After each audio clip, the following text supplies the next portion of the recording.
Kerala style sambar కోసం first అయితే ఎండుమిర్చి, కరివేపాకు, ధనియాలని డ్రై రోస్ట్ చేసుకొని కొంచెం వాటర్ని యాడ్ చేసుకొని స్మూత్గా గ్రైండ్ చేసుకోవాలి. ఇలాగా స్మూత్ పేస్ట్ లాగా గ్రైండ్ చేసుకోవాలి. తర్వాత మనకు నచ్చిన వెజిటేబుల్స్ని ఇలా కట్ చేసుకొని అందులో సాల్ట్, పసుపు, కారంని యాడ్ చేసుకొని బాయిల్ చేసుకోవాలి. సో ఈ వెజిటేబుల్స్ కుక్ అయ్యేలోపు కుక్కర్లో కందిపప్పు, సాల్ట్, పసుపు, కారం యాడ్ చేసుకొని పప్పుని మెత్తగా ఉడికించుకోవాలి. పప్పు ఉడికేలోపు ఇక్కడ వచ్చేసి వెజిటేబుల్స్ కూడా మంచిగా బాయిల్ అయిపోయాయి. సో ఇంక ఇక్కడ పప్పు కూడా మంచిగా ఉడికిపోయిందనమాట. కొంచెం పప్పు గుత్తితోటి మెత్తగా రుబ్బుకోవాలి.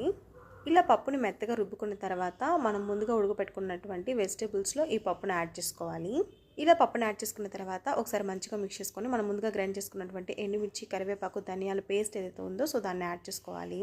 అండ్ అలాగే పులుపుకు తగినంత చింతపండు పులుసును కూడా యాడ్ చేసుకోవాలి. ఇంక ఇప్పుడు నెక్స్ట్ వచ్చేసి తాలింపు పెట్టుకోవడమే. ఇలా తాలింపు పెట్టుకున్న తర్వాత సాంబార్ తెల్లిన తర్వాత స్టవ్ ఆఫ్ చేసుకొని సర్వ్ చేసేసుకోండి. మీరు కూడా ఖచ్చితంగా ఇలా ఒకసారి ట్రై చేయండి. టేస్ట్ అయితే నెక్స్ట్ లెవెల్లో ఉంటుంది. వీడియో నచ్చినట్లయితే లైక్ అండ్ సబ్స్క్రైబ్.